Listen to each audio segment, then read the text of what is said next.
Cricket के रोचक किस्सों में आज उस भारतीय तेज गेंदबाज की कहानी, उसके संघर्ष की गाथा, उसके सपनों की उड़ान, उसके पिता की आंखों में पलते सपनों की बात करेंगे,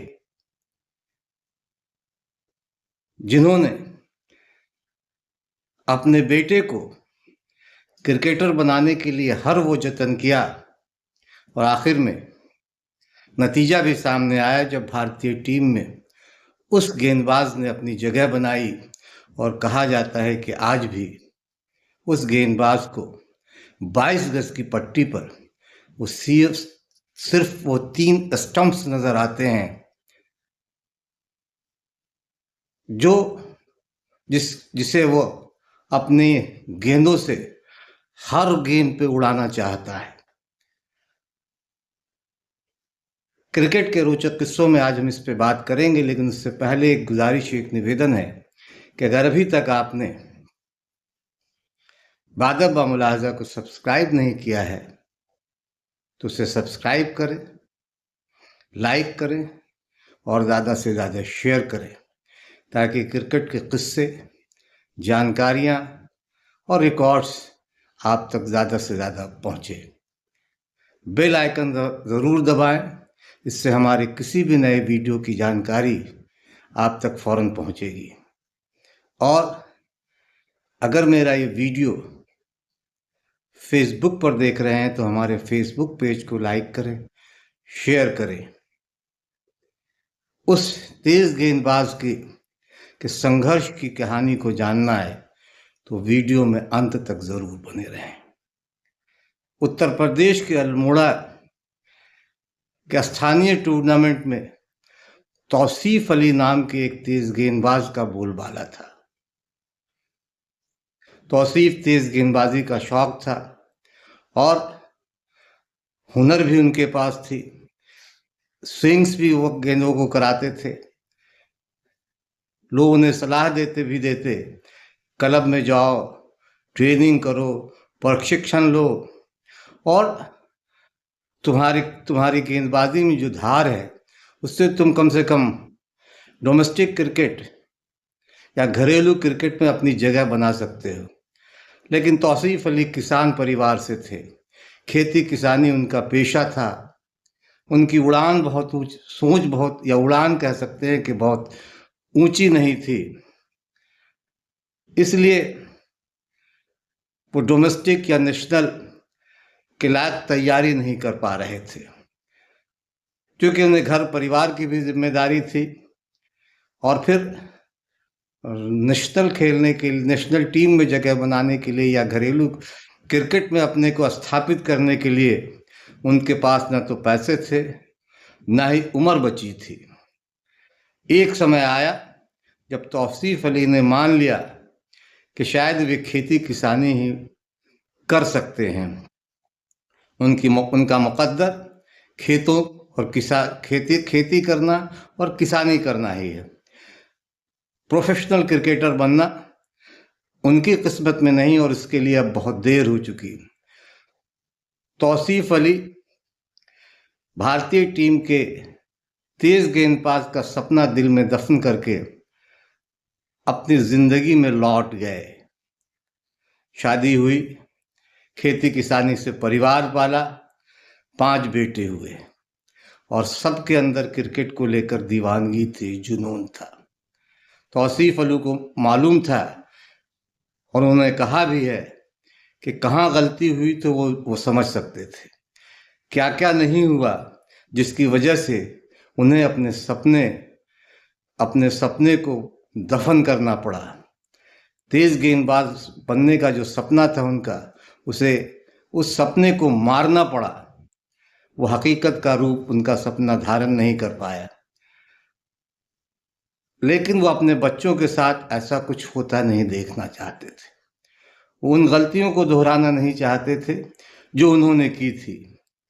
15 साल तक अपने बेटे को गेंदबाज बनाने के लिए वो खुद प्रशिक्षण देते रहे।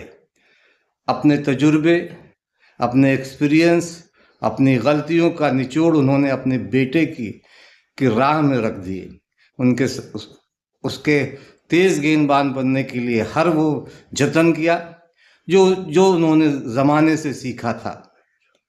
बेटे को बस अपने को साबित करना था और वो हासिल करना था जो तौसीफ अली हासिल नहीं कर पाए थे। एक जद्दोजहद और एक संघर्ष बेटे के लिए भी राह आसान नहीं थी। जद्दोजहद और संघर्ष उसकी राह में भी पलके बिछाए खड़ी थी। लेकिन उसके पिता जो हासिल नहीं कर सके, वो कर दिखाना चाहता था कि जो वो हासिल नहीं कर सके मैं वो कर दिखाऊंगा। 15 साल की उम्र तक बेटे को प्रशिक्षित करने के बाद तौसीफ अली ने अपनी सारी जमा पूंजी जमा की और अपने बेटे को लेकर मुरादाबाद की एक क्रिकेट एकेडमी के कोच बदरुद्दीन को सौंप दिया। कोच के सामने बेटे ने गेंद फेंकना शुरू किया तो बदरुद्दीन ने तुरंत उसे अपना शागिर्द बना लिया। वो लड़का इस कदर मेहनती था कि उसने एक दिन भी ट्रेनिंग नागा नहीं की। मुरादाबाद में ट्रेनिंग के दौरान अगर कोई मैच खत्म होता था तो लड़का पुरानी इस्तेमाल की हुई गेंदों से गेंदबाजी करता। उन गेंदों को जमा करता, उसे मांगता। जब वजह पूछी जाती थी कि ये पुरानी गेंद तुम क्यों ले रहे हो, तो उसने बताया कि पुरानी गेंदों से मैं रिवर्स स्विंग की प्रैक्टिस करूंगा। बच्चे के अंदर भी जुनून था। बदरुद्दीन को इस बात का पूरा यकीन था कि इस लड़के को उत्तर प्रदेश के अंदर 19 के ट्रायल में तो सिलेक्टर ले ही जाएंगे, उसका चयन हो ही जाएगा। इसी उम्मीद के साथ लड़के ने ट्रायल दिया। बदरुद्दीन की सोच के मुताबिक सिलेक्टर ने ठीक उससे उलट किया जो बदरुद्दीन ने सोचा था। सिलेक्टर के पक्षपातपूर्ण रवैये के कारण उस लड़के को मौका नहीं दिया गया और बदरुद्दीन से कहा गया कि अगले साल आइए, इसे लेकर लड़के में जान है। कब तक दूर रखेंगे सिलेक्टर इसे टीम में लेने से। बदरुद्दीन ने दूर की सोची। वो समझ गए कि उत्तर प्रदेश में कुछ होने वाला नहीं है। दूरदर्शी आदमी थे। बोले इस लड़की का 1 साल और दौ पर नहीं लगाएंगे। उन्होंने लड़के के पिता तौसीफ अली से बात की और कहा कि इसे हम कलकत्ता ले जा रहे हैं, जो अब कोलकाता है। कोलकाता में वह क्लब खेलेगा तो आज नहीं तो कल बंगाल की टीम में, राज्य स्टेट टीम में जरूर आ जाएगा। तौसीफ अली के पास ये जुआ खेलने के अलावा और कोई दूसरा रास्ता नहीं था। अपने बेटे की काबिलियत और जुनून वो देख चुके थे, इसलिए उन्होंने उसे कोलकाता भेजने का फैसला कर लिया। उन्हें भरोसा था अपने बेटे पर। कोलकाता आकर उस लड़के ने एक क्लब ज्वाइन की, लेकिन स्टेट और नेशनल टीम का रास्ता अभी भी बहुत दूर था और मुश्किल भी।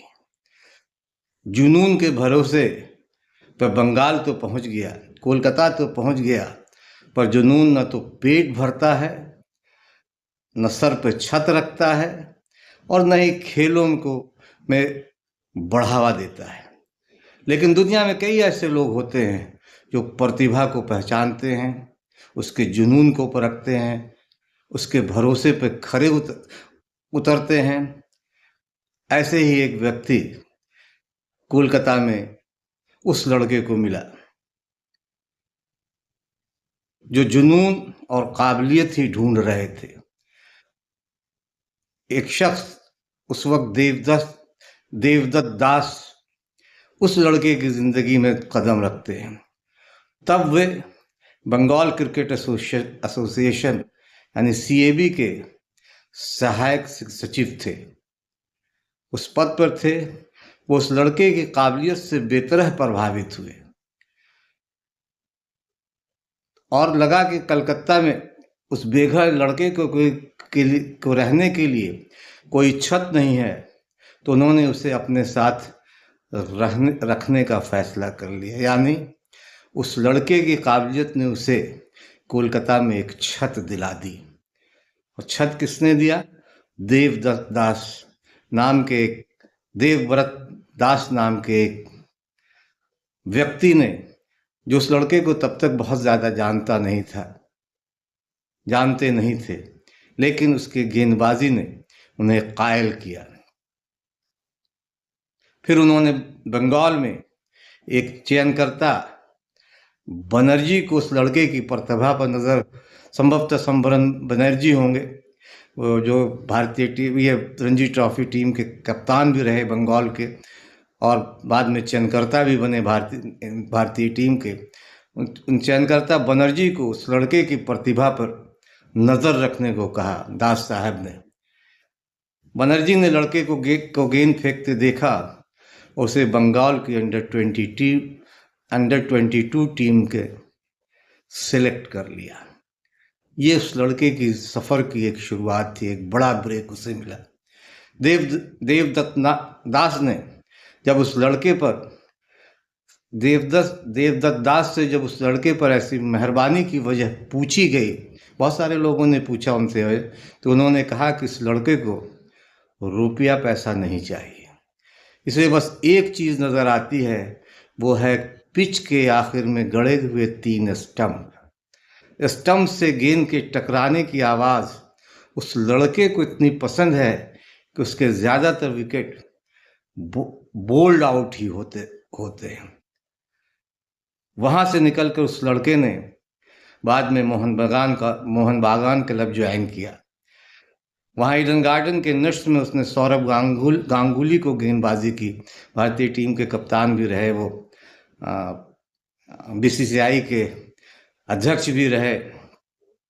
सौरभ के साथ भी वही हुआ जो अब तक हर उस इंसान के साथ हो रहा था जो उस लड़के को गेंद फेंकते हुए देख रहा था। गांगुली भी उससे प्रभावित हुए और फिर उनकी रिकमेंडेशन पर उस लड़के जिसका नाम शमी अहमद था, जिसे बाद में मोहम्मद शमी के नाम से जाना गया, शमी को बंगाल के 2010 और 11 की रणजी ट्रॉफी में चुन लिया गया। यानी उसका करियर पटरी पर आ गया। देखा जाए तो रणजी ट्रॉफी में अब खेलना अपने आप में एक बड़ी बात थी। कुछ साल की मेहनत और जद्दोजहद के बाद 6 जनवरी 2013 के दिन पाकिस्तान के खिलाफ इस लड़के ने यानी मोहम्मद शमी ने भारतीय टीम की कैप दी गई। उसने डेब्यू किया और उस कैप को पहनने के बाद आज तक वह लड़का उस टोपी, जिसका नंबर 195 का रुतबा दिन ब दिन बढ़ाता जा रहा है। हजारों दर्शकों के बीच वह लड़का पूरे दम के साथ जब दौड़ना शुरू करता था तो उसके अंदर एक ही लगन रहती, किसी तरह गेंद स्टंप में लगे और वो टक का साउंड आए, जिसे सुनकर ही इतनी साल वो सांस लेता रहा है। मोहम्मद शमी के करियर पटरी पर आ गई थी।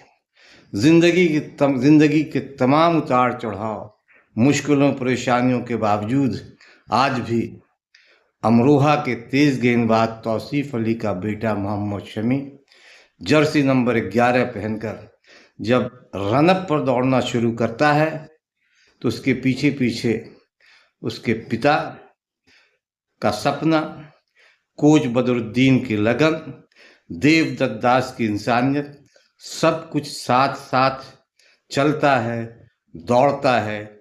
मोहम्मद शमी का सफ़र अभी जारी है, ख़त्म नहीं हुआ है। भले वो अभी राष्ट्रीय टीम से बाहर हों, चयनकर्ताओं की वजह से, मुख्य कोच की वजह से, लेकिन घरेलू क्रिकेट में वो लगातार विकेटें ले रहे हैं। उनका उनके संघर्ष उनके गाथा की उनके संघर्ष की गाथा, उनके संघर्ष की दास्तान बहुतों को प्रेरित करती है। क्रिकेट के रोचक किस्सों में आज बस इतना ही।